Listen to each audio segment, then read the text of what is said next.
Grieving, they say, is an important process. In order to overcome the sadness brought about by a loss of a loved one, it's normal. And the purpose of grieving is to come to the realization that the departed person is gone, and that reuniting with him or her, at least in this life, will not happen.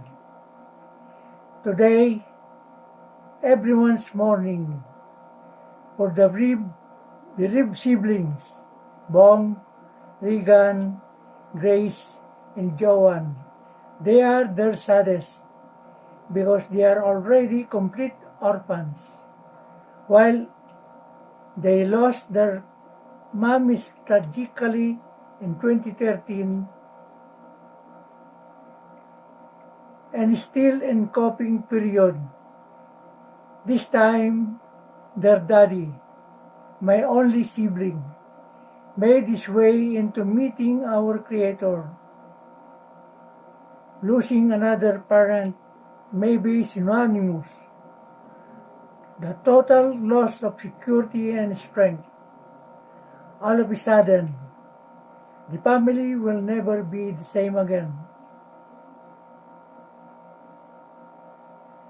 For me, this too is one of my most saddest times ever. Yes, everyone's mourning too. But there's one thing that adds up enormously to my agony. Because it is, if it doesn't, I would be nothing this thing. Recording this eulogy, yes, I'm hurting so much. If only I could be there, I want to see you and hug you for the last time, my brother. Kuyang Carling, Bong, Regan, Grace, and Joanne, you know your hearts that I would do nothing to let you down. I wish I could be there to stand by your side, so to feel each other's solace. You are my children. I wanted you all to feel me during this time. But I'm so sorry I did not make it. I am here making this speech with hope that my words about my brother, Jing, or Kuyang Carling, as I fondly called him, will help alleviate some of our grief. I would like to share some memories and personal attributes that made my brother such a wonderful person. Thank you so much, mga anak, for allowing me to share this eulogy for your dad with your audience. It's not death we should fear, but not having lived. Friends, loved ones, and family, I consider this an honor and privilege for me to pay tribute today to a very special person, my only sibling, Cipriano Jing Avalos. Please allow me to just address him, Kuyang. Kuyang calls me Piding, short for Elpidio. We grew up together. I can say that our childhood days can be regarded near to ultimate standard of idealism. It's very usual for siblings to get mad at each other sometimes. Some resort to some kind of physical violence. Without much heed to its consequences.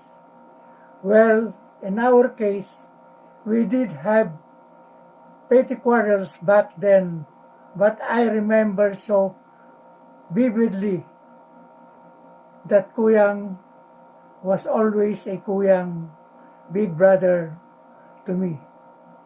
He has always tolerated my being a younger brother to him. In other words, we were best of friends back in the days. And this is one big thing that I am going to miss.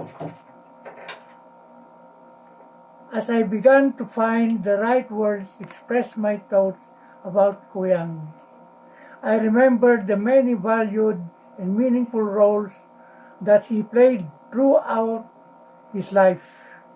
He was remarkable in so many ways. He lived his life to the fullest and touched so many people during his time here with us. First, I see him as the family man. He loved his family profoundly. He was a devoted husband, son, father, uncle, brother, and friend. Kuyang was a comfort for our inang, mother, when she was still alive. I always knew he was there watching over her, since Tatang, father, was not able to return home from the battle. My Kuyang was a very respectful and caring man. Kuyang took all of the roles in his life to heart, and he strove to honor, support, and guide, and most importantly, protect his family. He was at his happiest when he was surrounded by his family, even during those inevitable times that life has a way of throwing at you. His devotion to his family was the foundation of his actions, the anchor that defined and shaped his life.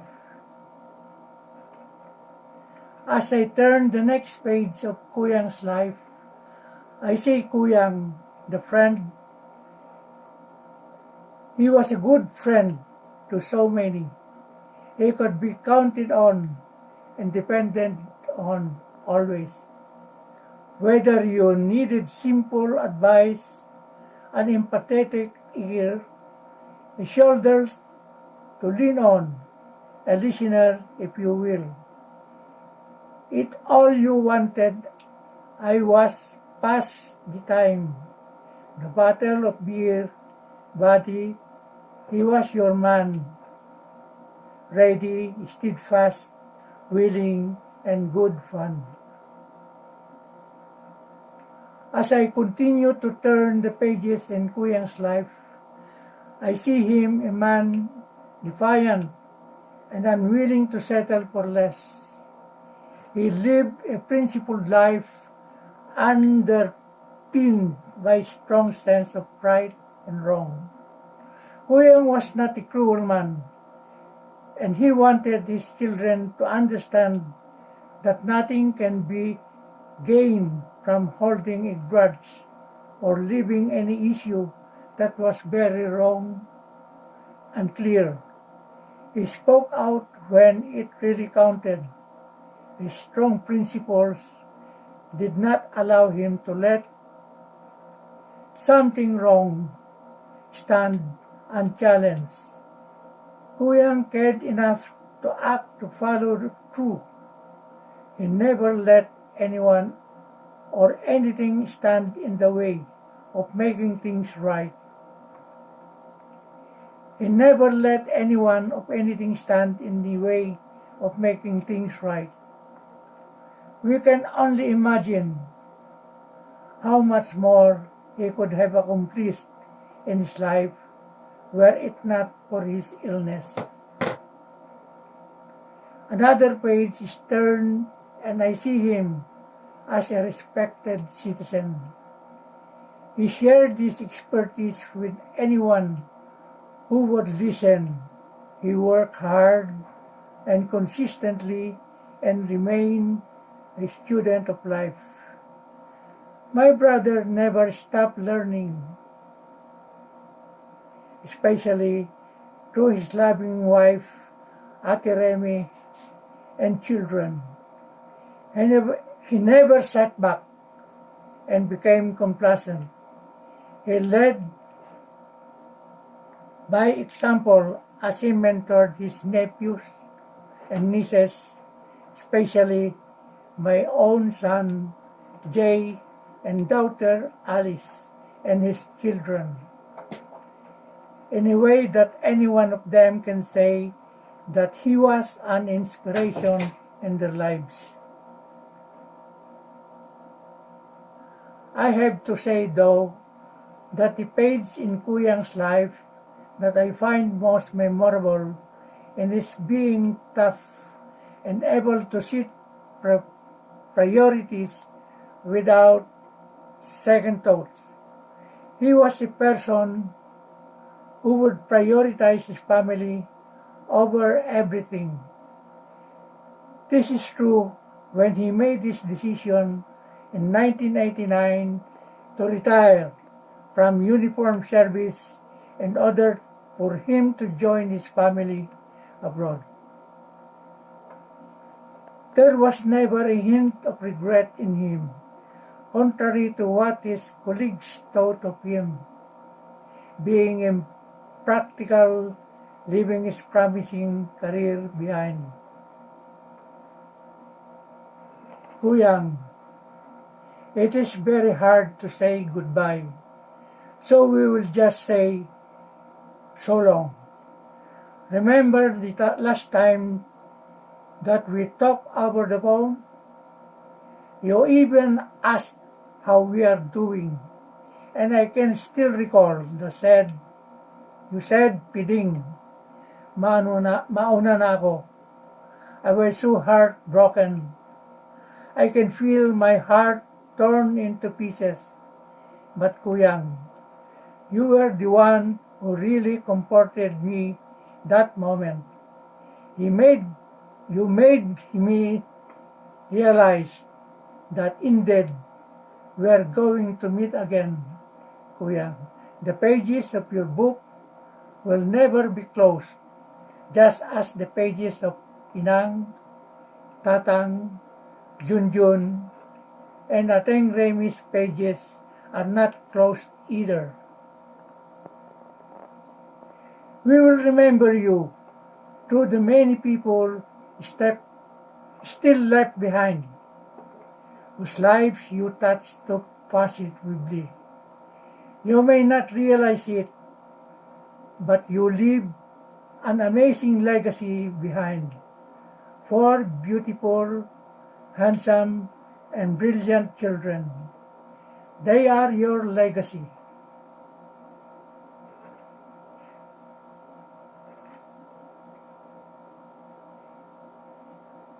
Through them, you leave this world a better place than when you found it, and for that, you have to be very proud.